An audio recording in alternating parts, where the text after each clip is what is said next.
Параметрын үзэгчтэй үдшийн мэдээ танилцуулъя.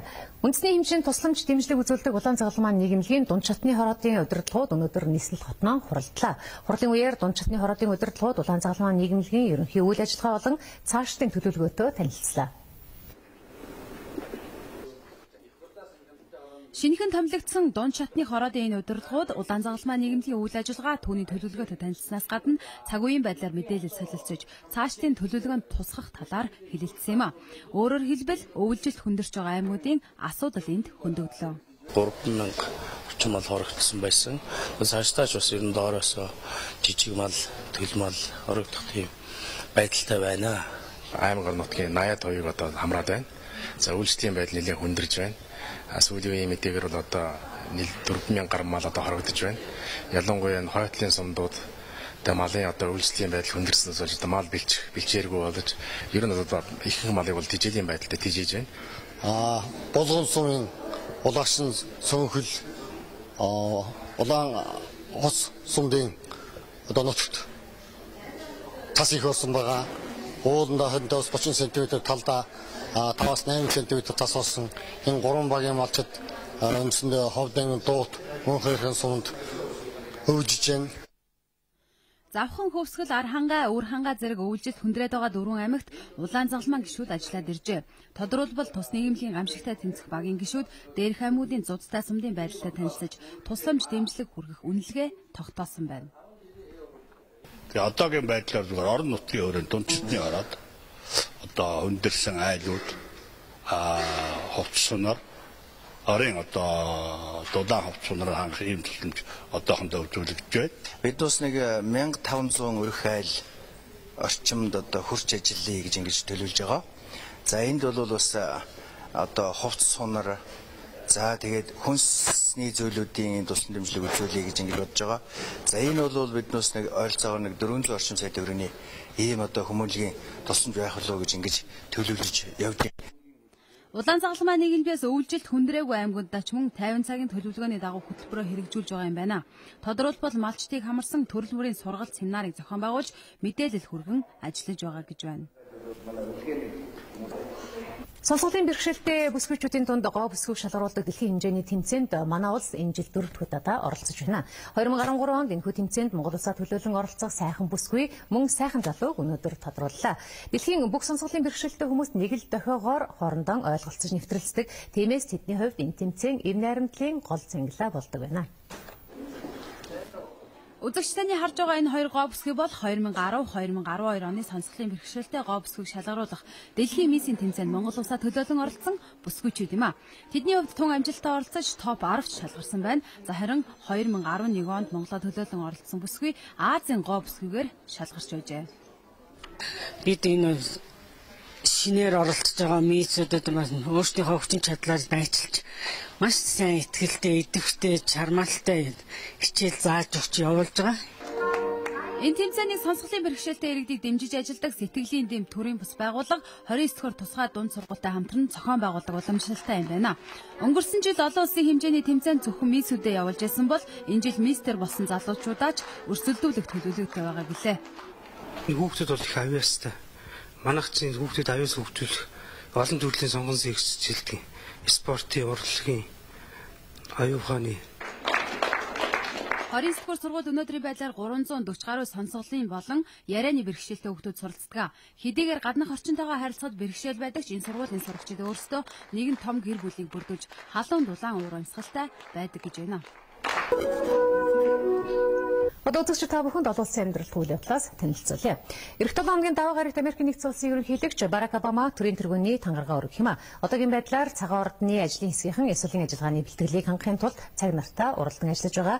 Америкийн нэгдсэн улсын төрийн тэргүү энэ удаад Библийн 2 судрыг хэрэглэж тангараа өргөхөр болсон бол тэргүүн хадагта Мишель Обама энэ үеэр чухам ямар даашин зөмсгөн дэлхийн нийтийн олонний бас анхаарлыг татсан асуудал болоод байна. 2009 онд болсон ерөнхийлөгчийн тангараг өргөх ёслолээр хатагтай Мишель Обама тод гялцсан газар шүрэг мурдтай болор талст нь даашин зөмсөж байсан. За идүүгээ энэ даашинз нь Америкийн нэгдсэн улсын түүхийн музейд хадгалагдаж байдаг юм а. Хатагтай Мишель Обама өөрийн хувцсны хэв маягтай алдарт загвар зохион бүтээгчд хийгээд нэр хүнд нь өсөж байгаа урлагийн оддуудын стил загваруудыг нэвтрүүлэн шингээж байгаа гэж урлагийн салбарын дүгнэдэг. За тус улсын түүхэнд анхны өнгөт арьстай ерөнхийлөгчөөр сонгогдож тангараг өргөх үед нь хатагтай Обама өөрийн нийтлэг хэв маягаараа хүсэл тэмүүллийг өвөртөлсөн тэргуун хатагтай гэсэн ойлголтыг олон нийтэд төрүүлж чадсан юм а. Одоогийн байдлаар тэргуун хатагтайд зориулан олон улсад нэр хүндтэй хувцас загварын ордныхон үдшийн даашин цэг нь орлож байгаа гэсэн мэдээлэл ирж байгаач энэ талын мэдээлэл тун нууцлагдмал байгаа юм а. Америкийн нэгдсэн улсын ерөнхийлөгч Барак Обамагийн санаачилсан галт зэвсэг тавих хяналтын тухай хуулийн төслийг эсэргүүцэж байгаагаа илэрхийлэн тус улсын үндэсний буудлын холбоо түүний эсрэг сурталчилгааг гаргаж ирсэн байна.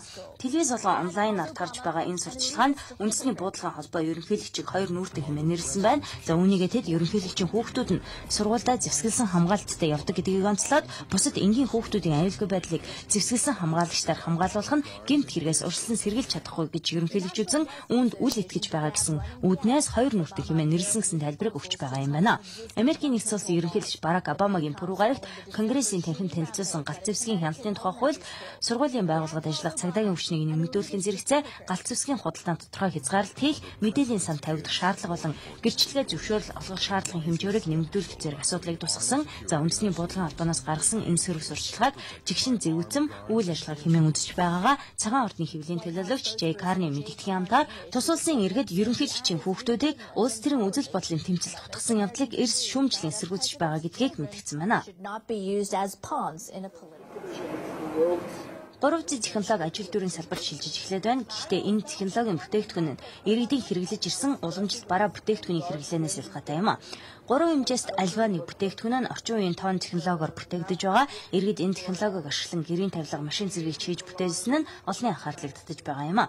Тухайлбал саяхан Бельгид зохион байгуулагдсан автомашины үзэсгэлэнд ийм технологийн уралдааны машиныг үзэгч олныг бүтээж болгосон байна. За 3D-гээр хэвлэгдсэн материал бүхий бүтээгдэхүүнийг иргэд хамгийн хямдхан үнэтэй тооцдогч энэ нь энгийн хэрэглээнд төдийлөн тохиромжгүй дээр энгийн технологиос ч илүү үнэтэй зардал гаргадаг гэж зохион бүтээгчид нь өгүүлж байгаа юм а.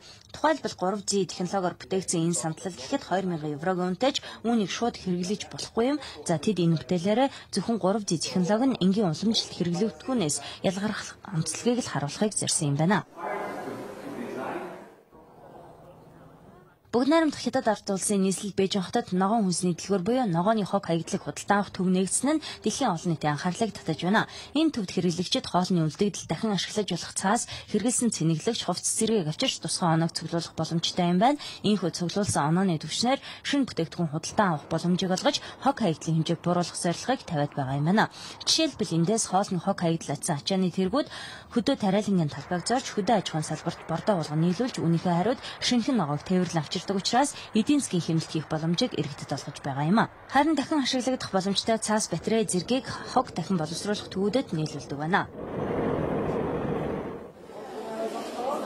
Дэлхийн хүнсний бүтээгдэхүүний 50 гаруй хувь нь шууд хог хаягдал болдог гэсэн судалгаа байдаг байна. Энэ нь дэлхийн хэмжээнд жилдээ 1.2-оос 2 тэрбум гаруй тонн хүнсний бүтээгдэхүүн иргэдийн гар дээр очихоос өмнө хаягдал болж хуурдаг гэсэн үг болж байгаа юм а. Тухайлбал зөвхөн Америкийн нэгдсэн улсын хэмжээнд л гэхэд нийт хүнсний бүтээгдэхүүний 25% нь дэлгүүр хошооны лангуунаас шууд хогийн цэг рүү хугацаанд өнгөрсөн гэсэн шалтгаанаар ачигддаг гэсэн судалгаад дэлхийн хог хаягдлыг хэн ч хүсэхгүй хэмээх нэртэй байгууллага гаргасан байна.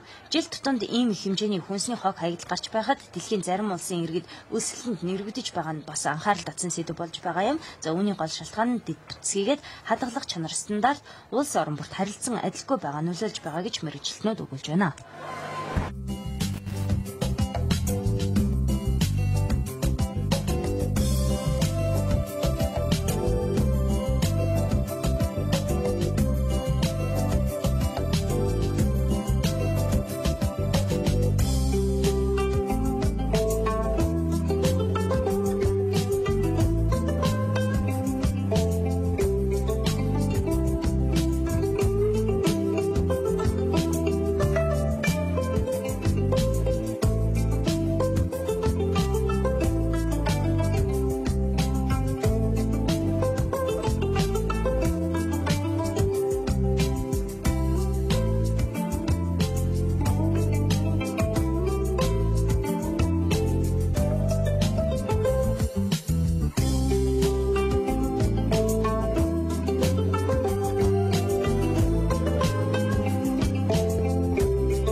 Монголын мэдээгийн төлөв үзэгчид та бүхэнд өчигдөр мэдээгээ танилцууллаа. Анхаарал хандаас үзэгч танд баярлалаа. Таны маргаашийн ажилд амжилт хүсье.